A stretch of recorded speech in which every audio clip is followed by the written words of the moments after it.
లక్ష పాడి రైతు కుటుంబాల సంస్థ కరీంనగర్ డైరీ. కరీంనగర్ డైరీ పాలు మరియు పాల పదార్థాలు ఆర్డర్ చేసిన వెంటనే మీ ఇంటి వద్దకే కరీంనగర్ డైరీ యాప్ ని డౌన్లోడ్ చేసుకోండి.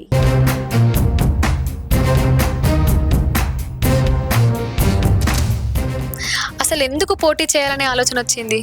ఎక్కడైతే ఓడినో అక్కడనే ఈరోజు నాకు అక్క చెల్లెలు అన్నదమ్ములు కూడా అందరూ వచ్చి నేను ఎక్కడైతే ఓడిపోయినామో అక్కడనే బ్రహ్మాండమైన మెజార్టీ ఇచ్చి గెలిపిస్తామని ధీమా వ్యక్తం చేస్తున్నారు. కాబట్టి మరి ప్రజల్లో ఉన్నటువంటి మీ పైన ఉన్న ఆలోచన ఏంటి? మాకు రోడ్లు చేయండి, డ్యామేజ్ చేయండి, లేదా నీటి సమస్య ఉందన్న. కాంగ్రెస్ పాలన 2.5 సంవత్సరాలు అయిన తర్వాత ఒక ఆటన్న పైసల వర్క్ కూడా చేయలేకపోయింది. కరీంనగర్లో రసవత్తరమైన విజయంతో మేయర్ సీటు కూడా.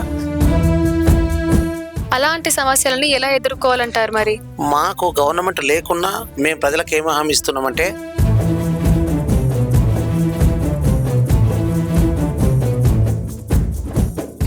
సుమన్ టీవీ ప్రేక్షకులకి నమస్కారం.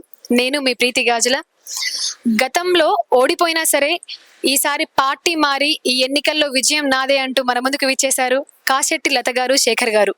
సుమన్ టీవీ ప్రేక్షకులతో ఈ రోజు మన ముందుకు విచ్చేశారు ఇద్దరు. నమస్కారం అండి. సో గతంలో ఓడిపోయారు, ఈసారి పోటీకి సై అంటూ విజయం నాదే అంటూ మన ముందుకు వచ్చేస్తూ ఉన్నారు. ఎన్నో వార్డు నుండి పోటీ చేస్తున్నారు? 3rd వార్డ్ నుంచి పోటీ చేస్తున్నాం. 3rd వార్డ్ నుండి. సో లాస్ట్ టైం మీ ఓటమికి గల కారణాలు ఏంటి? లాస్ట్ టైము ముస్లిం ఓట్లతోని ఓడిపోయినాము.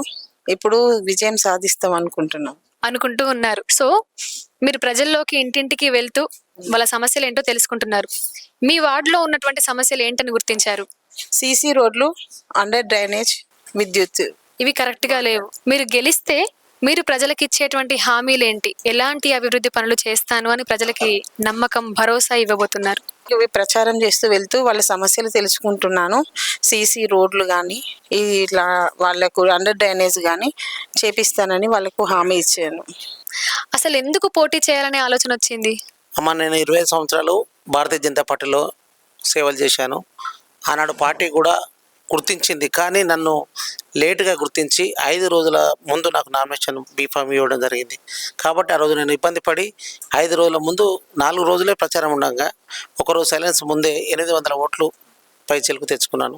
కాబట్టి ఈరోజు బీఆర్ఎస్ పార్టీ కూడా గంగుల కమలాకర్ నాయకత్వంలో నన్ను గుర్తించి మరి ఈ అభ్యర్థి అయితేనే మనకు బాగుంటుంది, అందరికంటే బాగుంటుంది అని ఆలోచన చేసి నాకు పార్టీ బీఫామ్ ఇచ్చింది, నా మీద నమ్మకం ఉంచింది.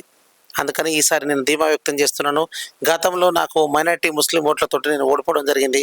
ఈరోజు నాకు అక్క చెల్లెలు అన్నదమ్ములు కూడా అందరూ వచ్చి నేను ఎక్కడైతే ఓడిపోయినామో అక్కడనే బ్రహ్మాండమైన మెజార్టీ ఇచ్చి గెలిపిస్తామని ధీమా వ్యక్తం చేస్తున్నారు. కాబట్టి ఈనాడు అఖండమైన మెజార్టీతోటి గెలిచి మీ ముందుకు వస్తానని చెప్పేసి మీ బిడ్డగా ఆశీర్వదిస్తానని నేను కోరుకుంటూ తెలియజేస్తున్నాము. సో లాస్ట్ టైం ఓడిపోయాను కాబట్టి ఇప్పుడు గెలిపిస్తారు అనే నమ్మకంతో ముందుకొచ్చేశారు. మరి ప్రజల్లో ఉన్నటువంటి మీ పైన ఉన్న ఆలోచన ఏంటి?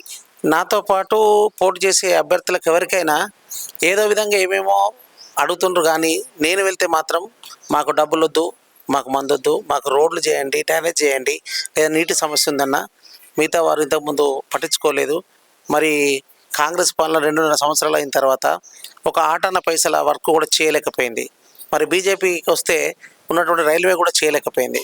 సో మరి ఇప్పుడు ఈ పోటీలో ఉన్నటువంటి ముందంజలో కరీంనగర్లో రసవత్తరమైన విజయంతో మేయర్ సీటు కూడా గంగుల కమలాకర్ నాయకత్వంలో మేము మేయర్ సీటు కూడా కైవసం చేసుకుంటామని ధీమా వ్యక్తం చేస్తున్నాం సార్. వార్డులో ఎన్నో సమస్యలు ఉండుంటాయి.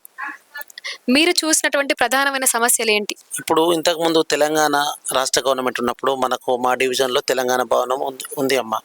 ఇక్కడ వాళ్ళకు సెక్యూరిటీ కూడా లేకుండా పోయింది. ఇప్పుడు దొంగతనాలు పడుతున్నారు. అప్పుడు గవర్నమెంట్లో ఎందుకంటే మనకు ఫుల్ సెక్యూరిటీ ఉండి ఈ డివిజన్ మొత్తం సేఫ్టీగా ఉంది. ఇప్పుడు చూసేసరికి ఏంటంటే చాలామంది రోడ్లు లేక అవస్థపడుతుంటారు, నీటి సమస్యతో ఉన్నాయి, రోడ్లు డ్రైనేజీలు లేవు.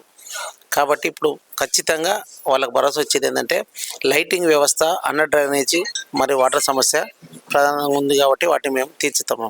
అలాంటి సమస్యలని ఎలా ఎదుర్కోవాలంటారు? మరి మాకు గవర్నమెంట్ లేకున్నా మేము ప్రజలకు ఏమి హామీ ఇస్తున్నామంటే మేము ముందు మీకు వర్క్ చేయిస్తాము, తర్వాత బిల్లు తీసుకుంటామమ్మా. మీరు దీని మీద ఎటువంటి సందేహాలు అవసరం లేదమ్మని మేము పబ్లిక్ చెప్పడం జరుగుతుంది. ప్రజలు కూడా బ్రహ్మాండంగా మాకు ఆశీర్వదించి మీకు విజయగీతం ఇస్తామని చెప్పి హామీ ఇస్తుంటామా. సో ప్రజలంతా మీకే ఓటేస్తారన్న నమ్మకం అయితే వచ్చిందా? మీరు రోజు ప్రచారానికి వెళ్తూ ఉన్నారు, వస్తూ ఉన్నారు. మీ వార్డు సభ్యులు కానీ, కుటుంబ సభ్యులు కూడా వచ్చేసారు. సో వాళ్ళల్లో ఉన్నటువంటి మీ పైన ఆలోచన ఏంటి? గతంలో మేము 2 భాగాలుగా విడిపోయినాము. కానీ ఈ ఎలక్షన్కి నా అన్నదమ్ములు, నా పాలోళ్ళందరూ కలిసి కూడా నాకు చక్కగా బలం ఇచ్చి, అభయం ఇచ్చి పనిచేస్తున్నారమ్మా. ఆనాడు ఒంటరి పోరు చేసినప్పుడు కూడా నేను గవర్నమెంట్ టైంలో కూడా ఒంటరిగా పోరు చేసి 800 ఓట్లకు పైచిలకు నేను సాధించిన కాబట్టి ఈరోజు నా అన్నదమ్ములు, అక్కచెల్లెలందరూ కలిసి నా తోటి ఆడబిడ్డలు కూడా నాకు సక్రమంగా పనిచేస్తున్నారు కాబట్టి అందరూ పెద్దలు చిన్నలు అందరూ కలిసి ముక్తకంఠంతో ఈసారి తెలంగాణ భవన్కు మంచి మెజార్టీ ఇచ్చి అఖండమైన మెజార్టీతోటి మీకు ఆశీర్వాదం ఇస్తారని చెప్పేసి సంకష్టి సందర్భంగా అందరూ దీవిస్తున్నారు తల్లి. ఈ నా విజయానికి ఈ 3వ వార్డు అందరికీ రుణపడి ఉంటా అని నేను తెలియజేసుకుంటున్నామా. ఇక్కడనే ఓడిన కాబట్టి ఎక్కడైతే ఓడినో అక్కడనే గెలవాలనే ఆలోచన. నా డివిజన్లో నాకు ఓటు లేదు, మా లత గారిది కానీ నాది కానీ ఓటు లేదు. ఆనాడు ఓటు లేకున్నా ప్రజలు ఏమన్నారు, మీరున్నటువంటి అభ్యర్థులల్లా మీకంటే మంచివారు లేరు, మీరు మచ్చలేని మనిషి అని అన్నారు. కాబట్టి నేను ఆ డివిజన్ నుంచి ఇదే డివిజన్లో ఓడిన కాబట్టి ఈ డివిజన్ నుంచే గెలవాలనే అభిప్రాయంతో ముందుకు వచ్చిన. దానికి అనుగుణంగానే భగవంతుని ఆశీర్వాదంతో అందరూ చల్లగా ఆశీర్వదిస్తారు. వాళ్ళకు ఎప్పటికీ సేవ చేసుకుంటుంటామని తెలియజేసుకుంటాం. గతంలో జరిగిన ఎన్నికల్లో ఓడిపోయినా సరే అక్కడే ఓడిపోయిన చోటే గెలుపొందాలనే ఆశయంతో కాశెట్టి లత గారు, శేఖర్ గారు మన ముందుకు వచ్చేసారు. సో ఒకసారి బ్యాలెట్ పేపర్లో చూస్తే ఫస్ట్ రోలోనే ఉంది సార్. నెంబర్ 1లో ఉందంటే విజయం మనదే ఇంకా, అంతే కదా? భగవంతుడు ఆశీర్వదించి ఈ నమూనా బ్యాలెట్ ఏ విధంగా అవుతుందో ఆ విధంగానే మీరు జరగబోయేటటువంటి కౌంటింగ్లో ఇదే విధంగా మీకు రిజల్ట్ ఉంటుందని కూడా ధీమా వ్యక్తం చేస్తున్నా. దానికి అనుగుణంగానే డివిజన్ ప్రజలకు ఏం చెప్తున్నా అంటే, ఫస్ట్ నంబర్ పంపించారు కాబట్టి మీరు ఏం కన్ఫ్యూజ్ కాకుండా మొదటి గుర్తు కారు గుర్తు మీద ఓటేసి నన్ను ఆశీర్వదించాలని చెప్పేసి నా 3వ డివిజన్ ప్రజలకు నేను నమస్కారం తెలియజేస్తున్నాను. నమస్తే అమ్మా, పేరేంటి? రేఖ. రేఖ గారు. సో ఓటరే మీరు ఇక్కడ. ఓకే, ఎవరికి ఓటేయాలనుకుంటున్నారు? కారు గుర్తుకు. కారు గుర్తుకి ఎందుకు ఓటేయాలనిపిస్తుంది? అందుబాటులో ఉంటాడు, కష్టమైన నష్టమైన అందుబాటులో ఉంటాడని ఓటేయాలని. సో అందుబాటులో ఉంటే మన సమస్య ఏంటో వాళ్ళకి తెలుసుకొని మనకు అందుబాటులో ఉంటాడు, ఏ సమస్య అయినా తీరుస్తాడన్న నమ్మకంతో అనుకుంటున్నారు. ఓకే, సో సమస్య అంటున్నారు. మీ వార్డులో ఉన్న సమస్యలు ఏంటంటారు? మా వార్డులో అంటేనే మాది ఇల్లు అటు సైడ్, మా వార్డుకు ఏం సమస్య లేదు. మా ఓటర్ ఇల్లు ఉంది, మాకు ఓటు ఇల్లు వచ్చిందండి మేడం. ఇప్పటి వరకు అయితే ఏ సమస్య లేదు. ఏదైనా ఇక ముందైనా అడిగినా కానీ చేస్తాడన్న నమ్మకంతో ఓటు వేయాలనుకుంటున్నాను. నమస్తే అండి, పేరేంటండి? దివ్య. దివ్య గారు, ఎవరికి ఓటేయాలనుకుంటున్నారు? కారు గుర్తుకు వేయాలనుకుంటున్నాం. కారు గుర్తు అంటే ఇక్కడ మన వార్డులో అయితే కాశెట్టి లత గారికి వేయాలనుకుంటున్నాం. లత గారికి ఎందుకు ఓటేసి గెలిపించాలనిపిస్తుంది? మీద నమ్మకం ఉంది కాబట్టి మాకు అన్ని విధాలుగా అన్ని చేస్తానన్నది, రోడ్లు వేపిస్తా అన్నది, మున్సిపాలిటీ వేపిస్తా అన్నది, కంపల్సరీ అన్ని చేపిస్తా అని నమ్మకం హామీ ఇచ్చింది కాబట్టి కంపల్సరీ ఆమెకే వేస్తామని మేము అనుకున్నాం. నేనే కాకుండా అందరు కలిసి వేస్తామని హామీ ఇచ్చారు compulsory. Thank you so much. నమస్తే అండి, మీ పేరండి? మానస. మానస గారు, మీరు ఇంత సౌమ్యంగా ఉన్నారు, ఎలక్షన్స్ హడావిడి జరుగుతుంది బయట, మరి ఎవరికి ఓటేయాలనుకుంటున్నారు? కారు గుర్తుకు ఓటేయాలనుకుంటున్నాం. కారు బాగా దూసుకుపోతుంది. సో దూసుకుపోతున్నప్పుడు మీరు ఇలా సైలెంట్గా ఉండవనేది. సో కారు గుర్తుకి ఎందుకు ఓటేయాలనిపిస్తోంది? అంటే అందుబాటులో ఉంటాడు, ఆపద వచ్చినప్పుడు ఆదుకుంటాడు. శేఖర్ గారు అందుబాటులో ఉంటారు కాబట్టి, మన వార్డులోనే ఉంటారు కాబట్టి, సో ఆదుకుంటారు, ప్రతి సమస్యని తీర్చుతారు కాబట్టి. సో ఇక్కడ మేజర్గా ఈ వార్డులో ఉన్న సమస్యలు ఏంటి? రోడ్డు, డ్రైనేజ్, వాటర్, పింఛన్లు, ఈ సమస్యలన్నీ ఉన్నాయి కాబట్టి గెలిపిస్తే ఆ సమస్యలన్నీ తీరుతాయనే నమ్మకం వచ్చేసింది. సో ఇంకా ఓటు ఎవరికి అంటారు? కారు గుర్తుకే. నమస్తే అండి, మీ పేరు? వెంకటేష్.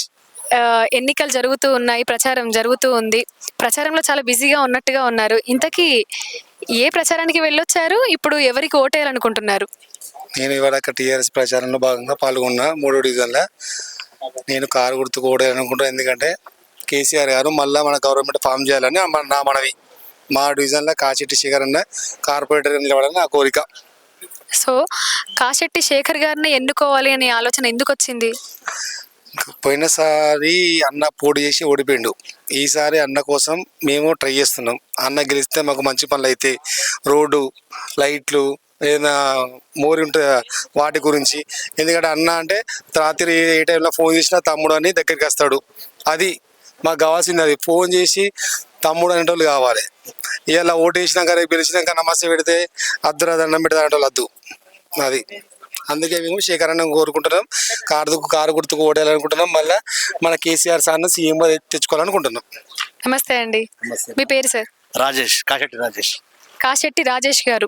మా అన్నగారు బీఆర్ఎస్ టికెట్ తెచ్చుకున్న వ్యక్తి. ఇంతకుముందు మేము మా అన్న బీజేపీలోకి వెళ్ళి టీఆర్ఎస్లోకి వచ్చాడు టికెట్ ఇస్తా అంటే మేము అప్పుడు మా అన్నయ్య ఇంకో కాశెట్టి శ్రీనివాస్ మేము సపోర్ట్ చేసినాము. ఇప్పుడు మా అన్నగారికి బీఆర్ఎస్ టికెట్ వస్తుంది కాబట్టి మేము పాలులో అందరం ఒక 200 ఒక 300 ఓట్లు మేము ఉన్నవి. మేము అందరం కలిసికట్టుగా చేసి తిరుగుతున్నాము. కష్టపడి గెలిపించుకుంటున్నాము. ఇప్పుడు మా అన్నను ఘన విజయంతో ముందడికి పోతున్నామని ఆకాశిస్తున్నాను.